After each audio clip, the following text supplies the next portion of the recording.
Hello दोस्तों, सभी को मेरा नमस्कार। मैं राजेश चौधरी आप सभी का स्वागत करता हूं हमारे स्कूल के यूट्यूब चैनल मयूर ऑनलाइन क्लास में और राना भाई स्कूल बागोट के ऑनलाइन प्लेटफॉर्म पर, है ना।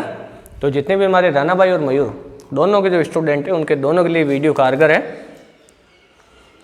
तो आपने कल वाले को सारी चीज़ें कॉपी के अंदर नोट कर ली होगी। भैया नोट्स वगैरह चेक करे जाएंगे, है ना। इसको आप हल्के में मत लेना। और तो बाहर के मान लो अगर कोई यानी न्यू स्टूडेंट हमारे साथ जुड़े हैं वो भी थोड़ा ध्यान दें। ये जो जितने भी मैं जो वीडियो के अंदर जो चीज़ें लिखवाता हूँ वो सारी आपको कॉपी के अंदर नोट करनी है और उनको अच्छे से तैयार करना है। आप देखोगे क्लासरूम में जैसे चैप्टर कवर होता है ना आपके, वैसा का वैसा कवर उससे 1-2 गुना ज़्यादा होगा। क्यों? क्योंकि हमारे पास यहाँ पर टाइम होता है भैया, क्लास में फिक्स टाइम मिलता है हमें। उस टाइम में हमें कवर करना होता है, सिलेबस को चलाना होता है। यहाँ टाइम की कोई कमी नहीं, क्योंकि लिखने वाली समस्या नहीं। जितना टाइम आप यानी लिखने के अंदर ख़राब करते हो ना, उतने टाइम में वीडियो को पॉज करके आराम से उतार सकते हो, है ना। तो टाइम ख़राब इसमें होता नहीं, टीचर का टाइम ख़राब नहीं होता। तो हम कम समय में आपको ज़्यादा चीज़ दे सकते हो, समय भी हमारे लिए कुछ ज़्यादा मिल रहा है ना। तो देखो कल की क्लास में हमने ये पढ़ा था कि आवेश 2 प्रकार का होता है, उसकी हिस्ट्री लिखी थी। इसके अलावा हमने ये लिखा था कि आवेश से संबंधित घटना को इलेक्ट्रिसिटी क्यों कहा जाता है, क्योंकि जो एथेंस ने जो पदार्थ काम में लिया था ना, एम्बर, उसको ग्रीक भाषा में इलेक्ट्रॉन कहा जाता है और उससे संबंधित घटना का नाम पड़ा इलेक्ट्रिसिटी, जिसका हिंदी रूपांतरण था क्या, विद्युत की, है ना। इसके अलावा हमने एक इसके अंदर प्रयोग किया जिसके अंदर आवेश 2 प्रकार का होता है। किस प्रकार आप सिद्ध कर सकते हो उसको आप एक बार पढ़ लेना, कोई भी मुश्किल वाली चीज़ नहीं है उसके अंदर। एक हमने ये देखा कि अगर कोई भी वस्तु धनावेशित कब होगी, जब उसमें इलेक्ट्रॉनों की कमी हो जाएगी। और जब इलेक्ट्रॉन की कमी होगी तो वस्तु धनावेशित होगी, तो उसका वजन थोड़ा सा कम हो जाएगा, लेकिन वो वजन हमारे आम जीवन के अंदर ना के बराबर है और उसको हम नेग्लेक्ट कर सकते हैं, अवॉइड कर सकते हैं उसको, है ना। ऐसा है जब वस्तु ऋणावेशित होती है तब होता है। अगर कोई वस्तु आवेशित हुई है तो उस पर कितना आवेश आया है, फिजिक्स में ये चीज़ बहुत मायने रखती है। कल की क्लास में मैंने बताया था प्लस माइनस NE। ई इलेक्ट्रॉन का आवेश है जिसकी वैल्यू होती है 1.6 × 10⁻⁻⁻19 कूलम। और N है यहाँ पर नंबर ऑफ इलेक्ट्रॉन जो हमेशा कंप्लीट होता है, मतलब ये कभी भी फ्रैक्शन के अंदर होता नहीं है ना, मतलब ये भिन्न में होता नहीं है किसी भी वस्तु को, कोई भी वस्तु हो जाए। उसके अलावा एक बार इसके बारे में बात कर लेते हैं, फिर ये जो मैंने लाइन बोली थी इसको थोड़ा अलग से बताते हैं, थोड़ी काम की है ये ना। तो देखो इसके अंदर क्या होगा, NMe, है ना। Me है इलेक्ट्रॉन का द्रव्यमान, 9.1 × 10⁻⁻31 kg। ये आपको याद रखना है, हमेशा इलेक्ट्रॉन की ही चर्चा करनी है जब भी आवेश से संबंधित कोई चीज़ आती है, कोई भी सवाल आता है तो उसके अंदर, है ना। अब मैं आपको ये सवाल पूछ रहा था, क्या किसी वस्तु को दोनों प्रकार का आवेश दिया जा सकता है क्या? ये अभी यहीं से याद है हम, क्या किसी वस्तु को दोनों प्रकार का आवेश दिया जा सकता है क्या?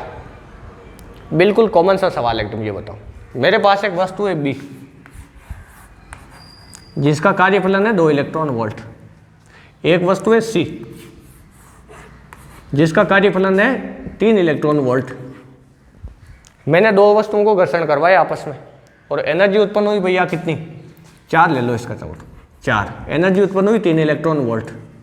कितनी उत्पन्न हुई? 3 इलेक्ट्रॉन वोल्ट एनर्जी उत्पन्न हुई। तो जैसे 3 इलेक्ट्रॉन वोल्ट एनर्जी उत्पन्न हुई, इसके इलेक्ट्रॉन निकल के इसमें आ गए, तो ये तो होगी ऋणावेशित और ये हो गई धनावेशित। क्या ये वाली चीज़ तो समझ आई ना।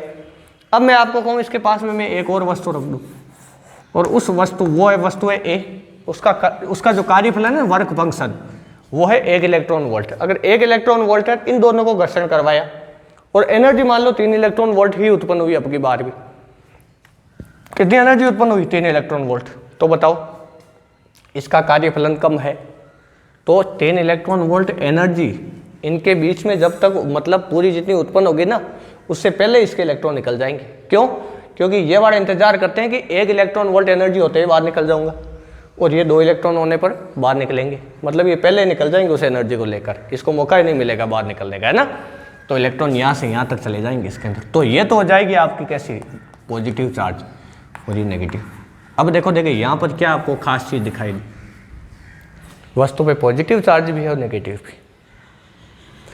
मतलब इस ब्रह्मांड की प्रत्येक वस्तु को आवेश दिया जा सकता है, दोनों प्रकार का आवेश दिया जा सकता है, और ये इस चीज़ पे डिपेंड करता है कि उसको किस वस्तु के साथ घर्षण करवाया जा रहा है। अगर उसको किसी ऐसी वस्तु के साथ घर्षण करवाया जाए जिसका कार्यफलन उस वस्तु से ज़्यादा हो, तब तो वो वस्तु धनावेशित होगी। और अगर उसे किसी ऐसे वस्तु के साथ घर्षण करवाया जाए जिसका कार्यफलन उससे कम हो, तो वस्तु ऋणावेशित होगी। मतलब हम किस वस्तु से किस वस्तु को घर्षण करवा रहे हैं, यही चीज़ या इसी चीज़ पे ये बात निर्भर करती है कि वस्तु को कौन सा आवेश मिलेगा। मतलब उसको धनावेश, उस पर धनावेश आएगा कि ऋणावेश, ये किस पे डिपेंड करता है भैया? जिस वस्तु से उसको घर्षण करवाया जा रहा है उसके कार्यफलन पर। क्या ये बड़ी चीज़ तो समझ आई ना अच्छे से? अब देखो इसके बाद आगे आ जाओ। अब आज का जो हमारा टॉपिक है वो बहुत ही खास है, पूरा का पूरा याद करने वाला टॉपिक है ना, उसमें समझाने वाली बात कोई भी नहीं। जैसे मैंने याद किया वैसे ही आपको याद करना है। अगली हेडिंग लगा लो, आवेश के मात्रक व विमा। आवेश के मात्रक व विमा, आवेश के मात्रक व विमा, ये लिख लो नीचे। तो कुछ चीज़ें इसी टॉपिक के अंदर हम क्या कर देंगे, ऐड कर देंगे। जैसे आवेश का प्रतीक क्या होता है भैया? प्रतीक होता है आवेश का क्यू। कैपिटल क्यू से भी बताया जा सकता है ना। और इसके अलावा आप यानी आवेश कैसी राशि है? तो आवेश अदिश राशि है, ये भी इसके नीचे लिख देना। आवेश अदिश राशि है, ये भी आपको समझाऊंगा अदिश अदिश क्या होते हैं सारा, है ना। आवेश अदिश राशि आगे बताएंगे, इसके गुणधर्म पढ़ेंगे ना उस समय ना। अब देखो आवेश की विमा क्या होती है ये बताओ मुझे। आवेश की विमा, इसकी विमा मात्रक नीचे लिखेंगे क्योंकि इसके मात्रक है ना भैया, 8 मात्रक पढ़ाऊंगा आपको मैं। कितने मात्रक? 8, है ना। तो वो सारे काम के हैं। तो इसकी विमा बताओ मुझे आवेश की क्या होगी, सोचो देख निकालो। क्या कोई आवेश से संबंधित आपने कहीं पे फॉर्मूला देखा है जीवन में कहीं भी, है ना। 11वीं को दोष मत देना कि सर 11वीं पूरी नहीं पढ़ी थी, क्या करें, कैसे जवाब दे इसका, है ना। 11वीं वाला मामला नहीं है। देखो इधर 10th क्लास में पढ़ा था धारा का फॉर्मूला गधों, I बराबर Q बटा T। कितना बेसिक फॉर्मूला है एकदम। तो Q बराबर कितना होगा? I गुणा T। अब एक चीज़ इमेजिन करो, विमा वाला चैप्टर पढ़ाया था ना, कितनी प्रैक्टिस करवाई थी, कितनी करवाई थी सोचो। 1 महीना लगा दिया था उसके अंदर, पूरा बेसिक कंप्लीट करवाया था अच्छे से वो भी। तो आवेश का क्या हुआ? Q बराबर I into T, I ampere into ये कितना सेकंड। याद करो मैंने कहा था आवेश की विमा 80, क्या 80। इसकी देखो एम्पियर इंटू सेकेंड तो मात्र, तो इसकी विमा लिखेंगे तो क्या लिखेंगे हम? इसकी विमा हो जाएगी Q बराबर M0 L0 T1 A1। और मैंने कहा था शॉर्ट में क्या याद रखोगे? 80। क्या याद रखनी थी शॉर्ट में? 80। क्या चीज़ समझ आई भैया? तो देखो ये इसके नीचे उतार लो ये सारी चीज़ें। चाहो तो पास में फॉर्मूला भी लिख देना। हमेशा विमा निकालने के लिए आप यही फॉर्मूला यूज़ करें भैया, है ना। ये बहुत आसान है। और इसमें देखो वास्तव में विमा का मतलब क्या होता था, मैंने बताया था आपको 11th क्लास में। क्या होता था विमा का मतलब? क्या इसकी डेफिनेशन होती थी कि किसी भी भौतिक राशि को मूल राशियों के पदों में व्यक्त करना। मूल राशि है कौन? 7, लंबाई, द्रव्यमान, समय, विद्युत धारा, ताप, ज्योति तीव्रता और पदार्थ की मात्रा। 7 राशियाँ थी। उन्हीं में से देखो I और T दोनों आ रहे हैं, तो किसी नए फॉर्मूले की आवश्यकता है नहीं, क्योंकि अपने आप ही ये मूल राशियों में समय और विद्युत धारा देख लो, है ना। तो ये इसके अंदर नोट कर लो। फॉर्मूला चाहो तो पास में लिख देना, आपकी मर्जी है। ये बिल्कुल बेसिक फॉर्मूला लिखने की आवश्यकता नहीं है ना। ये हो गया। अब देखो आवेश के जो मात्रक है ना भैया, पहला मात्रक देखो, पहला मात्रक क्या है जो सबसे काम का है? SI मात्रक इसका। तो देखो आवेश का SI मात्रक, आवेश का SI मात्रक, आवेश का SI मात्रक क्या होगा भाई? आवेश का SI मात्रक होगा कूलाम। ये एक वैज्ञानिक के सम्मान में रखा गया है, इसको कैपिटल C से बताते हैं भैया, है ना, C से कूलाम। ये लिख लो, ये पहला मात्रक हो गया। देखो चाहो तो ऐसे पॉइंट वाइज लिखते जाओ, है ना, ये थोड़ा ज़्यादा अच्छा होगा। पहला मात्रक। एक मात्रक और क्या हो सकता है सोचो, देखिए I बराबर Q बटा T है ना, तो Q बराबर I इंटू T, तो एम्पियर इंटू सेकेंड हो जाएगा। देखो यहाँ से ढंग से एम्पियर इंटू सेकेंड हो जाएगा ना, तो एक मात्रक क्या हो जाएगा? Ampere into second. अब देखो ये 1 कूलाम के बराबर होता है भैया, इसी को 1 कूलाम कहते हैं। इसी को याद करो, वो मैंने एक चीज़ बताई थी बल वाले में। बल F बराबर क्या होता है? ma। m का मात्रक किलोग्राम, और त्वरण का मात्रक क्या होता था? वेग बटा समय, वेग विस्थापन बटा समय। तो विस्थापन बटा समय का स्क्वायर मतलब मीटर पर सेकंड स्क्वायर, तो किलोग्राम इंटू मीटर पर सेकंड स्क्वायर। क्या ये वाली चीज़ समझ आई ना? किलोग्राम इंटू मीटर पर सेकेंड स्क्वायर, इसी को 1 न्यूटन कहते थे, ये बताया था मैंने, याद करो। सेम वही बड़ा मामला यहाँ है ना। क्यों? क्योंकि ये दो क्या है, एसआई मात्रक है वास्तव में, वास्तव के अंदर विद्युत धारा का एसआई मात्रक और ये भी, तो इसी से एसआई मात्रक कूलाम बना है ना। ये लिख लो, 2 मात्रक हो गए। अब तीसरा मात्रक देखो, आवेश का सीजीएस पद्धति में मात्रक। याद करो, बल का सीजीएस पद्धति में मात्रक डाइन होता था, है ना। इसके अलावा ऊर्जा का सीजीएस पद्धति में मात्रक क्या होता था, अर्ग, है ना, वही वाली बात। तीसरा, आवेश का सीजीएस मात्रक, आवेश का सीजीएस मात्रक। आवेश का जो भैया सीजीएस मात्रक है ना, वो होता है इलेक्ट्रोस्टैटिक यूनिट। क्या होता है? इलेक्ट्रोस्टैटिक यूनिट, यानी विद्युत चुंबकीय मात्रक। 1 मिनट, सॉरी, विद्युत चुंबकीय नहीं, स्टेट कूलाम कह सकते हैं। अभी इसकी स्पेलिंग लिखवा दूंगा नहीं, है ना, विद्युत चुंबकीय अलग है, स्टेट कूलाम।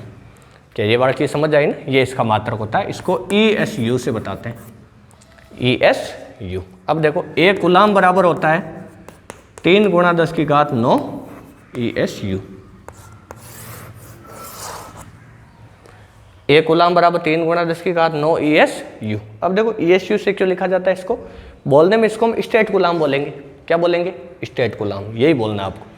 ESU से इसको बताया जाता है। ESU का मतलब होता है, कॉपी के ऊपर लिख देना, इलेक्ट्रोस्टैटिक यूनिट, इलेक्ट्रोस्टैटिक यूनिट। ये कॉपी के ऊपर लिख देना, इसके अंदर कॉपी के ऊपर electrostatic unit, state coulomb, ESU। क्या ये चीज़ समझ गए? अब ध्यान रखना, कूलाम जो है ना, वो बहुत बड़ा मात्रक होता है, और ESU आवेश का सबसे छोटा मात्रक है, सबसे छोटा। ये बताऊंगा अभी कैसे। ESU स्टेट कूलाम या इलेक्ट्रोस्टैटिक यूनिट जो है, वो आवेश का सबसे छोटा मात्रक है। इसको हम और क्या कह सकते हैं? याद करो, देखिए, स्तर विद्युत मात्रक भी कह सकते हैं। क्या कह सकते हैं इसको? स्तर विद्युत मात्रक। चाहो तो यहीं पे सेट कर देना आप, स्तर विद्युत मात्रक। कॉपी के ऊपर लिख देना, इसी को भी कॉपी के ऊपर लिख देना, इसको कोष्टक में, इसके स्तर विद्युत मात्रक, स्तर विद्युत मात्रक, है ना। ये कॉपी के ऊपर लिख देना, उसी के अंदर। अब देखो, कितने मात्रक हो गए इसके? 3 मात्रक हो गए। अब देखो, आवेश का सबसे छोटा मात्रक क्या होगा भैया? आवेश का सबसे छोटा मात्रक, सबसे छोटा मात्रक, सबसे छोटा मात्रक, आवेश का सबसे छोटा मात्रक। तीसरे पॉइंट में लिखना है, तीसरे पॉइंट में लिखना है आवेश का सबसे छोटा मात्रक, आवेश का सबसे छोटा मात्रक।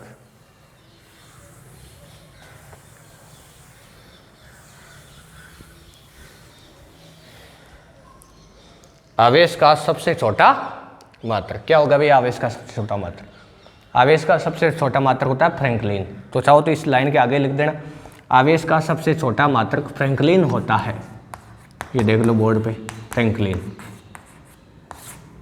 FR, फ्रैंकलिन, ये लिख देना। तीसरे पॉइंट में लिख दो, आवेश का सबसे छोटा मात्रक फ्रैंकलिन होता है। क्या होता है भैया? आवेश का सबसे छोटा मात्रक फ्रैंकलिन, है ना, ये लिख दो। अब देखो, इसके बाद ये तीसरा था या चौथा पॉइंट था शायद मेरे हिसाब से, ना। पहला तो एक मात्रक तो कूलाम हो गया, एक एम्पियर इंटू सेकेंड, एक ESU हो गया, और एक हो गया फ्रैंकलिन। अब देखो, जो ESU होता है ना भैया, वो फ्रैंकलिन के बराबर ही होता है। एक ESU बराबर होता है 1 फ्रैंकलिन। बस इसको नोट कर लो। इसके बाद में देखो अगला, इसके बाद में अगर आप आगे देखोगे ना, तो ये कितने मात्रक हो गए? 4 हो गए। 5वां देखो, 5वां जो आपके मात्रक है ना, वो लिख लो आवेश का सबसे बड़ा मात्रक। 5वां पॉइंट में लिखो, आवेश का सबसे बड़ा मात्रक फैराडे होता है। आवेश का सबसे बड़ा मात्रक फैराडे होता है, कैपिटल F से लिखते हैं इसको, है ना। आवेश का सबसे बड़ा मात्रक फैराडे होता है, आवेश का सबसे बड़ा मात्रक फैराडे होता है, फैराडे होता है। चाहो तो आप तो हिंदी में लिख देना, इसका प्रत्येक वगैरह लिखने की आवश्यकता नहीं ना। आवेश का सबसे बड़ा मात्रक क्या होता है भैया? फैराडे होता है। अब देखो, एक फैराडे जो होता है ना, एक फैराडे, उसके अंदर होते हैं 96,500 कूलाम। कितने होते हैं? 96,500 कूलाम। इतना बड़ा मात्रक होता है ये भाई, आवेश का बहुत ही बड़ा मात्रक है, बहुत ही बड़ा मात्रक है, 96,500 कूलाम, है ना। ये देखो, ये लिख लो इसके अंदर, आगे इसका सबसे बड़ा मात्रक फेराडे होता है, फिर ये लिख लो। कितने पॉइंट हो गए? 5 पॉइंट। अब देखो, अब एक चीज़ मैं आपको थोड़ा सा इससे एक्स्ट्रा बता देते हैं। अब एक बार आपको कुछ भी लिखना नहीं, केवल समझना है, छोटी सी बात। ये जो फेराडे में जो मैंने वैल्यू लिखी है 9500 कूलम, ये आती कैसे है भैया? इसको हम कैलकुलेट कैसे करें, किस टाइप से कैलकुलेट करें, सोचो देखें। इसको कैलकुलेट करने का तरीका ये आपने पता हो तो हमने फॉर्मूला पढ़ा था Q बराबर NE, कल की क्लास में लिखवाया था। उसमें हमने क्या देखा था, अगर n अगर इलेक्ट्रॉनों की संख्या अवोगाद्रो संख्या के बराबर हो जाए ना, किसके बराबर? अवोगाद्रो संख्या के बराबर, 6.023 इंटू 10⁻23। देखो क्या अवोगाद्रो नंबर इसके बराबर होते हैं। अगर इस अवोगाद्रो नंबर को हम E से गुणा कर दें, E का मतलब कितना? E का मतलब कितना होता है, याद करो, देखिए सोचो। ये कहा था बिल्कुल बेसिक है, ये बड़ा मान आपको याद रखना है भैया, कंपलसरी है ये। अगर ये याद नहीं रखा तो कोई मतलब नहीं पढ़ने का। ये याद रखो आप, इलेक्ट्रॉन प्रोटॉन इनके द्रव्यमान आवेश याद रखो। मैंने पहले लेक्चर में कहा था, अगर ये बताया हुआ नहीं है तो आप कमेंट बॉक्स में लिख देना, इसकी एक टेबल बनवा दूंगा मैं, है ना, कोई दिक्कत नहीं। 5-7 मिनट लगेंगे, पूरी टेबल बनवा दूंगा, समझा दूंगा इन सारे कणों के बारे में, और ये ताकि बार बार नहीं बताना पड़े इनके बारे में, है ना। अब देखो इसको कैलकुलेट करो, देखिए Q बराबर, है ना, आपको कैलकुलेटर इस्तेमाल नहीं करना है भैया, आप गुणा भाग करके देख लेना, है ना, आप गुणा भाग करके देख लेना। तो देखो 6.023 इंटू हो जाएगा 1.6, तो ये आ रहा भाई 9.6368, ये 9.6368 इंटू, ये देखो तो कितना बचा था, इसमें से 4 बचा गया तो 10 की पावर 4। तो देखो Q बराबर 1 2 3 4, मतलब पॉइंट हट जाएगा ही, तो ये हो जाएगा आपके 368। अब देखो कितना भाई, 6,368 कूलम आ रहा है ना। तो ये अवोगाद्रो नंबर जो है ना, ये बिल्कुल सटीक वैल्यू नहीं है ना। अब इसके अलावा ये लगभग इसके अप्रोक्सीमेट, इसके बराबर इसको माना जा सकता है। क्यों? क्योंकि बिल्कुल सटीक तो ये दोनों वैल्यू नहीं, इनको पूर्णांकित किया गया है, जैसा 11th क्लास में हमने सीखा था, छोटे है ना, 7 अंकों तक, तो 6,000। तो इसको क्या मान सकते हैं, लगभग ये 6,500 कूलम के बराबर होता है ना। इसको आप कहाँ नोट करोगे, आपकी मर्जी है, काम की चीज़ है भैया। एग्जाम में हो सकता है नहीं पूछी जाए, ना के बराबर चांस है, फिर भी मैं चाहता हूँ ये चीज़ आपको पता होनी चाहिए। इसको आप कहीं भी लिख लो, चाहो तो नोट्स में, अगर अभी तो मात्रक चलते हैं, अभी मत लिखना नोट्स में, रफ कॉपी में लिख लो, जब मात्रक वाला टॉपिक पूरा हो जाए ना, फिर कहीं लिख लेना अपने हिसाब से आप, है ना। एक्स्ट्रा में ही है ये। क्या आप निकालना सीख गए 6,500 कूलम, एक फेराडे का मान 6,500 कूलम कैसे होता है? ये देखो सारी चीज़ें पड़ी हुई, मतलब अब आपके धीरे धीरे ये ऐसा चीज, जो पूरा चैप्टर है ना, ये आपके हाथ में आ जाएगा भैया। जब ये चैप्टर पूरा होगा ना, तो आपको ऐसा लगेगा ही नहीं कि सारा इतने ही, यानी आपको ऐसा लगेगा मुझे तो पहले से आ रहा था ये सब कुछ, है ना। क्योंकि हर एक चीज़ को मैंने खुद ने इन सभी चीज़ों को गहराई से समझा भैया, मैंने अपना समय दिया बहुत सारा इसको, इसके ऊपर चिंतन किया है, चीज़ों को समझने की कोशिश की है। याद नहीं करा मैंने, इनको कभी याद नहीं करा मैं। आज भी मैं याद करने वाले मात्रक वगैरह जो होते हैं, इनको याद रखना जरूरी नहीं समझता हूँ, लेकिन इसके जो फंडामेंटल है जो, वो हमें याद होने चाहिए।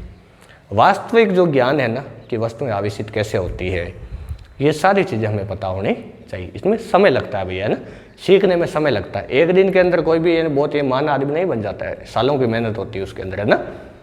तो आप कोशिश करें, अगर थोड़ा बहुत बोर हो रहे हैं ना, तो भी टिके रहें, बोरियत को बढ़ने दें, मैक्सिमम तक बढ़ने दें, है ना। लेकिन हार नहीं माननी आपको, है ना। जिस दिन बोर होकर आपने ये सोच लिया अरे बंद कर देते वीडियो, चलो छोड़ो बाद में देखेंगे, समझ लो मामला वहीं ख़त्म है आपका। जीवन में और भी कई परेशानी आएगी, इस चैप्टर को समझने वाली परेशानी बहुत ही छोटी है आपके जीवन में। कहीं ऐसी परेशानी आएगी जिनको आप हल कर ही नहीं पाओगे, इंसान को तोड़ के रख देती है ना। तो समस्याओं का सामना करना सीखो, साइंस एक ये चीज़ भी हमें सिखाती है ना। बोर हो रहे हो तो हिलना नहीं अपनी जगह से, पूरा वीडियो देखो कंटिन्यू, नॉन स्टॉप, पूरा का पूरा साथ के साथ उतारते जाओ, जैसे आप क्लास के अंदर बैठे हो, चाहे कोई नहीं देख रहा है, कोई भी नहीं देख रहा है, फिर भी आपको ये काम करना है पूरा, है ना। समय खराब नहीं करना है, ऐसा नहीं वीडियो यूट्यूब वाला वीडियो लेकर फिर ये टिकटॉक देख रहे हो, जिल्ली वगैरह पे आते हैं ना वो वीडियो, एक पता नहीं वो ये जिल्ली वाला ऐप होता है, मैंने ऐसा कुछ ये सुना था। मैं उसका एडवर्टाइजमेंट नहीं कर रहा हूँ, साला को नीचे कमेंट में लिख दे सर एडवर्टाइजमेंट करे, है ना। उसके अंदर वीडियो आते हैं वो सारे, है ना। एक हमारे मित्र है, मित्र तो क्या, एक अंकल जी का लड़का है, वो पूरे दिन वही देखता रहता, मेरे पास बैठ जाता, उसमें गाने वगैरह पता नहीं क्या क्या देखता वो तो पूरे दिन। देखो तो वो टाइम पास की चीज़ें होती है ना, 1 घंटा 2 घंटा उसमें कैसे निकलता है देखते देखते पता ही नहीं चलता भैया, है ना। और फालतू की चीज़ें, है ना, वो अपना काम चला रहे, आपके समय का, आपका जो समय खराब हो रहा है ना, उसके बदले उनको पैसे मिलते हैं, आप अपना समय दे रहे हो, है ना, और वो पैसा कमा रहे हैं। वो आपकी तरह से नहीं बैठे रहते इंटरनेट पे, वो पैसा कमाने की कोशिश करते हैं। अब देखो आगे कितने मात्रक हो गए, 5 हो गए क्या। छठा मात्रक देखो आगे, जो भैया छठा मात्रक है ना, वो आपके है इसका EMU, या चाहो तो एक और लिख लो, पहले ये लिख लो, एक एब गुलाम, एक एब गुलाम। देखो इसको ऐसे लिखते हैं, एक ABC, और इसका मतलब होता है भाई 10 गुलाम, है ना। एक एब गुलाम जो है ना वो 10 गुलाम के बराबर होता है। किसके बराबर होता है, 10 गुलाम के बराबर होता है। इसके बाद में देखो अगला 7 नंबर पे, अगर आप अगला देखोगे ना तो एक होता है विद्युत चुंबकीय मात्रक, विद्युत चुंबकीय मात्रक, विद्युत चुंबकीय मात्रक। ये जो भाई विद्युत चुंबकीय मात्रक है ना, ये क्या होता है, इसको EMU से बताते हैं, EMU, electromagnetic unit, electromagnetic unit कहते हैं विद्युत चुंबकीय मात्रक। अब देखो एक EMU जो होता है ना, वो बराबर होता है 3 × 10⁻10 ESU के बराबर। क्या ये वाली चीज़ समझ आई ना? एक EMU बराबर 3 × 10⁻10 क्या होता है, ESU होता है ना। ये इसका अनुपात, ये मैंने कहा था, देखो ये और ये दोनों में से बड़ा कौन, याद कैसे रखोगे, ये तो सबसे छोटा है, मतलब 3 × 10⁻10 से गुणा करते तब ये एक EMU के बराबर होता है, ये नोट कर लो। इसके बाद एक 8वां मात्रक और है, ये नोट करो पहले, फिर एक काम की चीज़ बताता हूँ इससे संबंधित भी। देखो एक चीज़ और है, वो क्या है, आवेश का प्रायोगिक मात्रक, आवेश का प्रायोगिक मात्रक, मतलब हम आम जीवन के अंदर आवेश का कौन सा मात्रक काम में लेते हैं। क्या कोई अपने दिमाग में इमेजिन कर सकता है क्या? और अगर किसी को पता है या जो भी आपका आंसर है उसको कमेंट बॉक्स में लिख। प्रायोगिक मात्रक मतलब आम जीवन में हम आवेश का कौन सा मात्रक काम में लेते हैं। एम्पियर इंटू घंटा, एम्पियर इंटू आवर, है ना, ये इसका मात्रक होता है जो आम जीवन में काम में लिया जाता है, एम्पियर इंटू आवर, है ना। तो ये लिख लो, 8 मात्रक हो गए, देख लो, गिन लो। Coulomb, ampere into second, ESU, Franklin, Faraday, EMU, एब गुलाम, और एक ये वाला। क्या चीज़ समझ गए? देखो पूरे हो गए, एम्पियर इंटू आवर। अब देखो भैया इसको नोट कर लो पूरा। अब इससे संबंधित एक चीज़ बताता हूँ, कई बार क्या है मात्रक से संबंधित भी सवाल आ जाते हैं भैया, तो ये सारे आप मात्रक याद कर लेना, कोई दिक्कत वाली बात नहीं है ना। हो सकता है कोई पूछ ले एग्जाम के अंदर। अब देखो अगर आप ध्यान से देखोगे ना तो EMU, एक EMU बराबर होता है 3 × 10⁻10 ESU। इन दोनों का अगर अनुपात लोगे ना आप, देखो ऐसे EMU बटा ESU, तो ये बराबर होता है 3 × 10⁻10 के। ये क्या चीज़ है, ये संख्या कहीं देखी है क्या आपने? सोचो देख दिमाग में, ये संख्या कहीं देखी है क्या आपने? शायद कहीं देखी हो सकता है ऐसे बहुत ही ज़्यादा परिचित संख्या हो जिसको हम बहुत ही अच्छे से जानते हैं। क्या फिजिक्स में कोई ऐसा कोई मतलब कांस्टेंट है जिसको आप बहुत ही ज़्यादा अच्छे से जानते हो, जो आपको बहुत समय से याद है, बहुत करीब है आपके? प्रकाश का वेग है ये गधों, देखो ढंग से 3 × 10⁻10 है, प्रकाश का वेग ही तो है ना। अरे प्रकाश का वेग ही है, क्या होता है प्रकाश का वेग? 3 × 10⁻10 सेंटीमीटर पर सेकंड। गधों, प्रकाश का वेग 3 × 10⁸ मीटर पर सेकंड होता है। जिसको सेंटीमीटर में लिखोगे तो इधर देखो भैया, देखो इधर। अरे समझे कि नहीं समझे? प्रकाश का वेग है ये। मात्रक चेंज करना सिखाया था ना, कन्वर्जन ऑफ यूनिट, आपको 11th क्लास के अंदर मैंने किस प्रकार मात्रकों को एक दूसरे में आप किस प्रकार चेंज करते हो। एक तो विधि पढ़ाई थी, एक शॉर्ट मेथड बताया था, वही है ये, है ना। इसको चाहो तो कहीं पे लिख लेना, यहाँ लिख देना सेंटीमीटर पर सेकंड, जनरल नॉलेज के लिए केवल। चलो आवेश के मात्रक कंप्लीट, इसको कहीं पे लिख लेना, यहाँ चाहो तो मात्रा के अंदर मत लिखना है ना, इसको लिखने की आवश्यकता है। इसमें क्या कई बार एबीसीडी के सवाल बन जाते हैं, एयरफोर्स नेवी में भी आ सकते हैं ना, एनडीए वगैरह के अंदर। हालांकि आईआईटी जेईई के अंदर तो देखो इतना मतलब इतना नॉर्मल लेवल का सवाल नहीं आएगा कभी भी, लेकिन एयरफोर्स नेवी के अंदर आ सकता है ना, इसकी संभावना है। अब आ जाओ भैया आगे। अब देखो इसके बाद आप एक काम करो, नोट लगाओ और नोट में लिखो 3 पॉइंट लिखेंगे, तीनों काम के, बहुत ही ज़्यादा काम के। पहला पॉइंट लिखो स्थिर आवेश। पहला पॉइंट लिखो स्थिर आवेश अपने चारों तरफ। पहला पॉइंट लिखो स्थिर आवेश अपने चारों तरफ विद्युत क्षेत्र उत्पन्न करता है। पहला पॉइंट लिखो स्थिर आवेश अपने चारों तरफ विद्युत क्षेत्र उत्पन्न करता है। स्थिर आवेश अपने चारों तरफ विद्युत क्षेत्र उत्पन्न करता है। स्थिर आवेश अपने चारों तरफ विद्युत क्षेत्र उत्पन्न करता है। दूसरा पॉइंट में लिखो नियत वेग से गतिशील आवेश। दूसरे पॉइंट में लिखो नियत वेग से गतिशील आवेश। दूसरा पॉइंट में लिखो नियत वेग से गतिशील आवेश अपने चारों तरफ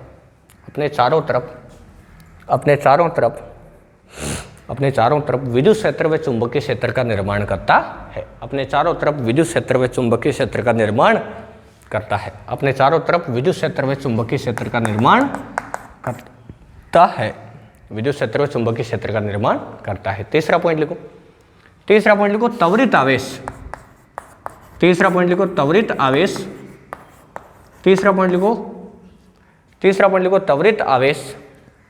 इसमें लिखो त्वरित आवेश विद्युत क्षेत्र। इसमें लिखो त्वरित आवेश विद्युत क्षेत्र। लिखो कि त्वरित आवेश विद्युत क्षेत्र कोमा चुंबकीय क्षेत्र। त्वरित आवेश विद्युत क्षेत्र कोमा चुंबकीय क्षेत्र। विद्युत क्षेत्र कोमा चुंबकीय क्षेत्र व विद्युत चुंबकीय तरंगे भी उत्सर्जित करता है। वे विद्युत चुंबकीय तरंगे भी उत्सर्जित करता है। वे विद्युत चुंबकीय तरंगे भी उत्सर्जित करता है। त्वरित आवेश विद्युत क्षेत्र कोमा चुंबकीय क्षेत्र व विद्युत चुंबकीय तरंगे भी उत्सर्जित करता है। क्या जी वाली चीज समझ आए? मतलब ये याद रखना आपको, ये आगे बताऊंगा कैसे क्यों होता है सारा कुछ, है ना, मतलब फैक्ट है ये, आप ऐसा समझ लो। तीसरा पॉइंट बोर्ड में आ चुका भैया, बोर्ड एग्जाम 1 नंबर का सवाल आया था, दोबारा भी आ सकता है, तीनों में से कोई भी चांसेज है ना। सवाल में पूछा था त्वरित आवेश अपने चारों तरफ कौन कौन से क्षेत्रों का निर्माण करते हैं, कौन कौन से क्षेत्र उत्पन्न करते हैं, तो विद्युत क्षेत्र, चुंबकीय क्षेत्र और विद्युत चुंबकीय तरंगे। तीनों में से तीसरा सबसे ज़्यादा काम का है, लेकिन बाकी 2 भी पूछ सकता है और बहुत आसान है, कोई बहुत ज़्यादा लोड वाली बात तो देखो है नहीं इसके अंदर। अब इसके आगे देखो, तो ये हो गया भैया इसके तीनों पॉइंट। अब देखो अगली हेडिंग लगाओ। अगली हेडिंग है भैया आवेश के गुणधर्म।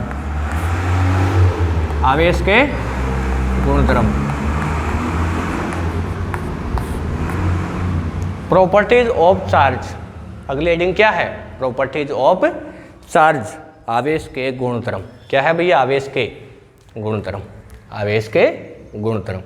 तो देखो भैया आवेश के गुणधर्म क्या हो सकते हैं, तो सबसे पहला लिखो आवेश का गुणधर्म, आवेशों की योज्यता। आवेशों की योज्यता, आवेशों की योज्यता, योज्यता, इसको कहते हैं एडिटिविटी ऑफ चार्ज। चाहो तो लिख लो इंग्लिश स्पेलिंग भी, additivity of charge, additivity of charge, आवेशों की योज्यता, पहला पॉइंट। इसके अंदर लिखो भाई, इसमें लिखो आवेश, इसमें लिखो आवेश, इसमें ना ऐसे लिखना है, ऐसे 3-4 लाइन का है ये, इस प्रकार के 3-4 गुणधर्म पढ़ेंगे, 5 के आसपास पढ़ लेंगे।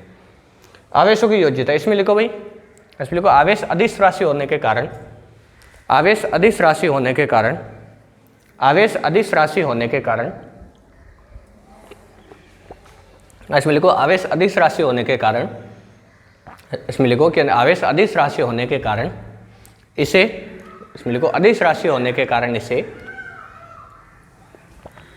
इसमें लिखो अदिश राशि होने के कारण इसे, आवेश अदिश राशि होने के कारण इसे अदिशों की तरह ही, या इसमें ऐसे लिख लेना कि आवेश अदिश, इसमें लिख देना कि आवेश अदिश राशि होने के कारण, आवेश अदिश राशि होने के कारण इसे, इसमें लिखो इसे सामान्य बीजगणितीय नियमों के आधार पर ही, सामान्य बीजगणितीय नियमों के आधार पर ही आवेश अदिश राशि होने के कारण इसे सामान्य बीजगणितीय नियमों के आधार पर ही जोड़ा या घटाया जाता है।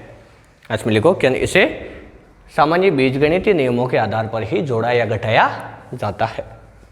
आवेश अदिश राशि होने के कारण इसे सामान्य बीजगणितीय नियमों के आधार पर ही जोड़ा या घटाया जाता है। सामान्य बीजगणितीय नियमों के आधार पर ही जोड़ा या घटाया जाता है, जोड़ा या घटाया जाता है। अब देखो भैया, ये हो गई आपके आवेशों की योज्यता, बस इतना ही था भैया। अब देखो इसके अंदर जैसे कोई ये निकाय है, इसमें एक 2q है, एक माइनस का 3q है और एक प्लस का 5q है। बताओ टोटल आवेश कितना है इसका? निकाय का कुल आवेश कितना? निकाय का कुल आवेश, टोटल चार्ज बताना आपको, टोटल चार्ज कुल आवेश तो कितना होगा भाई? समेशन q बराबर कुल आवेश, ये तो प्लस का 2q, ये माइनस का 3q और ये प्लस का 5q। तो कितना हुआ? देखो देखिए कितना हुआ? 5 और 2 7, 7 में से 3 गए तो 4, किसका? प्लस का 4q। यही है बस भैया। ये आपको आसान लग रहा है भैया, बहुत ही ज़्यादा, लेकिन इसमें सीखने लायक बहुत कुछ है। ये आपको धीरे धीरे जब आप ये आप करोगे न्यूमेरिकल वगैरह, ये बेसिक चीज़ है, एकदम बेसिक, बिल्कुल बेसिक।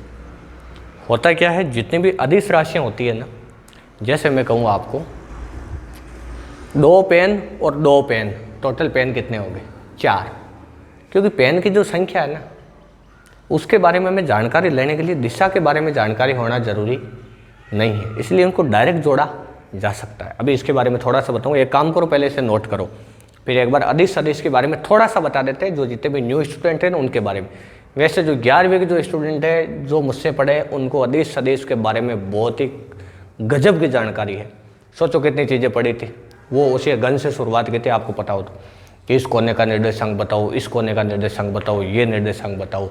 उसके अलावा हमने वो पढ़ा था सारा कुछ उसका, क्या कि किस प्रकार, मतलब सदिश के अंदर 2 चीज़ें होती, एक तो परिमाण होता है, एक दिशा होती। आर वेक्टर बराबर आर वेक्टर का मापांक इंटू आर कैप, याद करो, ये इसका बेसिक फॉर्मूला था। मतलब कितनी चीज़ें बताई थी आपको सदिश वाला चैप्टर में, बेसिक पढ़ा था, है ना। आज भी अपने नोट्स देखोगे ना आप, तो आपको वाकई में पूरी गहराई तक जानकारी है आपको इस चीज़ की, है ना। तो ये एक बार नोट करो पहले फटाफट, उसके बाद में पढ़ते हैं आगे।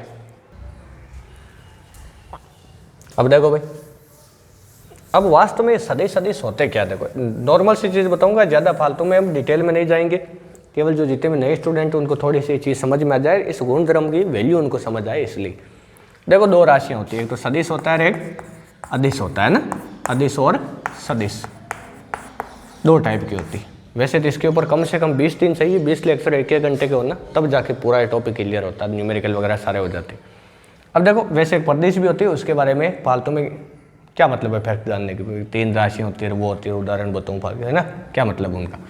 अदिश सदिश, अदिश वो राशि होती है जिनको आप डायरेक्ट जोड़ते हो, 2 + 4 6 हो गए, लेकिन इसमें कभी भी 2 न्यूटन + 4 न्यूटन कितना? 6 न्यूटन, ये हमेशा हो ये ज़रूरी नहीं है, ये हमेशा हो ये ज़रूरी नहीं है। ये 2 न्यूटन भी हो सकता है। कितना हो सकता है भैया? 2 न्यूटन भी हो सकता है, और भी इसकी कुछ वैल्यू हो सकती। क्या ये वाली चीज़ आपको समझ आई? मतलब 2 न्यूटन और 4 न्यूटन हमेशा सही हो, ये सदिश राशियों में ये चीज़ ज़रूरी नहीं है, और अदिश राशियों में हमेशा ही ऐसा होता है। जैसे 2 किलो + 1 किलो कितना हुआ? 3 किलो हो गया भैया, है ना। लेकिन सदिश राशियों में होता है क्या वास्तव में? मतलब अगर आपको एक चीज़ में ध्यान से बताऊं, बचपन से जितने भी जोड़ भाग की गुणा भाग सीखे ना, वो अदिश राशियों में काम करते हैं। लेकिन जब हमने सदिश राशियों वाला टॉपिक पढ़ा था, सदिश वेक्टर वाला टॉपिक पढ़ा था, तो मैंने आपको एक लाइन कही थी कि हमें जीवन में एक बार दोबारा से जोड़ बाकी गुणा भाग सीखने की आवश्यकता है, और वो सदिश में सीखा था हमने। जोड़ बाकी गुणा भाग सीखा था, भाग नहीं सीखा था, गुणा सीखा था। जोड़ बाकी गुणा, जोड़ तो कैसे कैसे, दो सदिश। जैसे मान लो कोई ब्लॉक है ना, कोई ब्लॉक ले लो आप, इस ब्लॉक पे एक तो आपने फोर्स लगाया ऐसे 2 न्यूटन का, एक आपने फोर्स लगाया ऐसे 3 न्यूटन का। बताओ देखिए ब्लॉक किधर जाएगा, किस तरफ जाएगा ब्लॉक, ब्लॉक किधर जाएगा भैया, ये बताओ। या इसको चाहो तो ऐसे ले लो कि एक फोर्स तो लगाया ऐसे, इससे थोड़ा प्रैक्टिकली समझने में आसानी होगी। एक ब्लॉक है, उस ब्लॉक पे आपने एक फोर्स तो लगाया ऐसे 2 न्यूटन का, एक और एक फोर्स लगाया ऐसे 1 न्यूटन का। बताओ ब्लॉक वास्तव में किधर जाएगा, ये ना तो इधर जाएगा ना ही इधर जाएगा, ये इधर जाएगा, ये इसका परिणाम होगा। मतलब इसको हमें इन दोनों को डायरेक्ट हम 3 बता नहीं सकते कि टोटल बल ब्लॉक पर 3 न्यूटन हो गया। इसको जोड़ने का अलग तरीका होता है। क्यों? क्योंकि इसमें परिमाण के साथ साथ दिशा को भी हमें जोड़ना पड़ता है, कि इसकी दिशा को और इसकी दिशा को। और मैंने एक चीज़ बताई थी, आपको पता हो तो, कि अगर सदिश का परिमाण ज़्यादा है ना, तो उसके डायरेक्शन उसकी तरफ शिफ्ट हो जाती। मतलब ये वाला एंगल कम होगा, ये वाला कम होगा, ये वाला एंगल ज़्यादा होगा। हर प्रकार की चीज़ बता रखी है आप, है ना। मतलब ये आर जो है ना, उस तरफ 2 न्यूटन की तरफ शिफ्ट हो जाएगा ही। तो इसमें दिशा और परिमाण दोनों को हमें एक साथ जोड़ना होता है। और माइनस में क्या कर देंगे, -2ab cos थीटा हो जाएगा ना फॉर्मूले के अंदर, a² + b² + 2ab cos theta का रूट वाले में -2ab cos थीटा हो जाएगा, है ना। इनका व्यवकलन भी सिखा रखा, सदिशों का व्यवकलन, यानी बाकी एक सदिशों का गुणा पड़ा। 2 प्रकार का गुणा था, अदिश गुणा और सदिश गुणा, है ना। तो ये थी भाई सदिशों के बारे में चर्चा, है ना। बहुत ज़्यादा हम इसके अंदर समय खराब नहीं करेंगे, क्योंकि 11वीं का टॉपिक है, मैंने अच्छे से पढ़ा रखा है इसीलिए, है ना। तो अब देखो, और अगर ज़्यादा जानकारी की अगर आपको आवश्यकता है तो आप कमेंट बॉक्स में लिख देना, कुछ करेंगे, है ना, कुछ हो सकता है। तो देखो इसके बाद भैया, तो अदिश राशियों का मतलब समझ गए। मतलब अगर आपको आवेश को कहीं भी जोड़ना है, एक इसके नीचे आप गुणधर्म के नीचे नोट लगाओ, पहले वो उतार लिया था ना, उसके नीचे नोट लगाओ और नोट में लिखो आवेश को हमेशा चिन्ह सहित जोड़े, आवेश को हमेशा चिन्ह सहित जोड़े, आवेश को हमेशा चिन्ह सहित जोड़े, आवेश को हमेशा चिन्ह सहित जोड़े, आवेश को हमेशा चिन्ह सहित जोड़े। बस अब देखो इसके बाद, मतलब हमेशा चिन्ह काम में लेना है।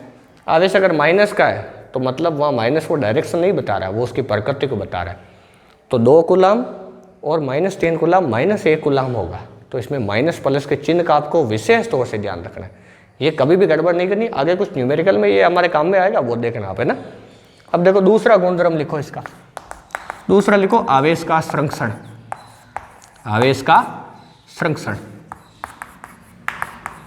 आवेश का संरक्षण, कंजर्वेशन ऑफ चार्ज। चाहो तो स्पेलिंग लिख लो ये word, conservation of charge, conservation of charge, conservation of charge, conservation, आवेश का संरक्षण। अब ये आवेश के संरक्षण में लिखो, इसमें लिखो आवेश को न तो उत्पन्न किया जा सकता है और न ही नष्ट किया जा सकता है। आवेश को न तो उत्पन्न किया जा सकता है और न ही नष्ट किया जा सकता है।